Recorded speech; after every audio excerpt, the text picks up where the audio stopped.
Fisting Cromwell with the bloody stump. Well, that book's taken a bit of a turn, hasn't it?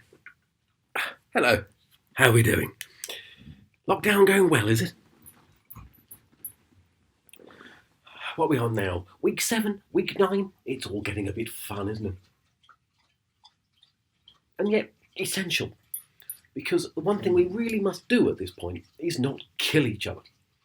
At least not the people outside. I'm aware of the fact that many of us now are living in a house with someone we barely saw for 4 hours a day, and we suddenly realise that their knees slightly creak, they wheeze when they sleep, and you're just about managing to not smother them with a pillow.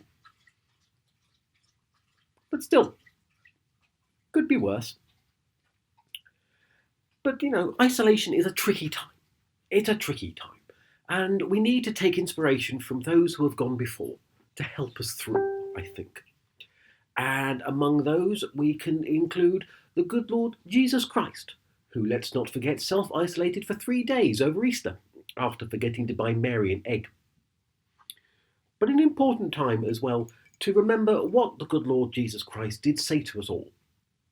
Remember, he said, "When no more than 2 people are gathered in my name, I'll be about 2 meters away." And I think that's an important lesson to take at this point. And of course, we had wise words recently from former special envoy to the Archbishop of Canterbury, Terry Waite, who has his own experiences of being kept in isolation, albeit in a foreign country. And he was trying to tell us how it could be worse, we could be him. And yes, we do have the internet, we do have Amazon able to deliver to us, we are able to still step outside, but the thing Terry was forgetting was, he didn't have to put up with kids.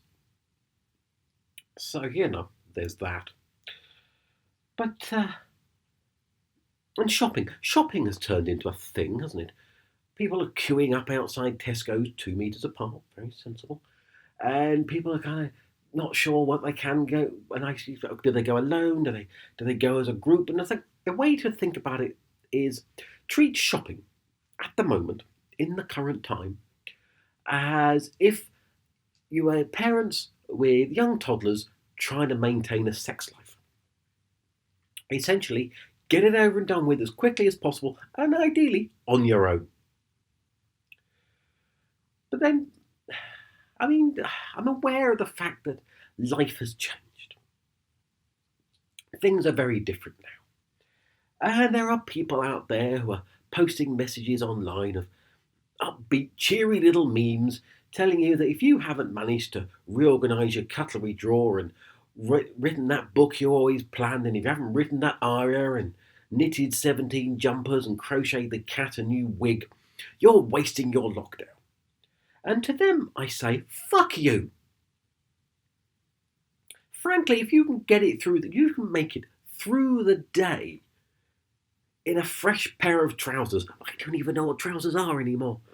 Then I think you're doing okay. It's enough to survive right now without some goody two-shoes meme-bearing loon coming around on their high horse telling you how to live your life. Fuck them.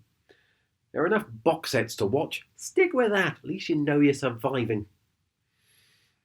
But life has changed. Things have changed. Things are very different now. It'd be interesting to think.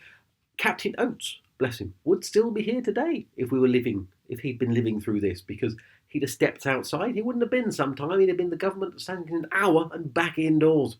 He'd have been all right. But I feel sorry for, really, ultimately, it's not. It's that misunderstood group of people.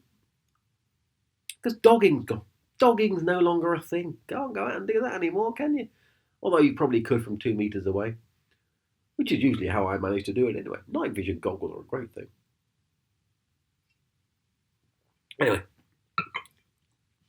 you're not here to listen to me bang on. We're here to read Wolf Hall. So, let's pick up from where we left off. Part 5, Chapter 1.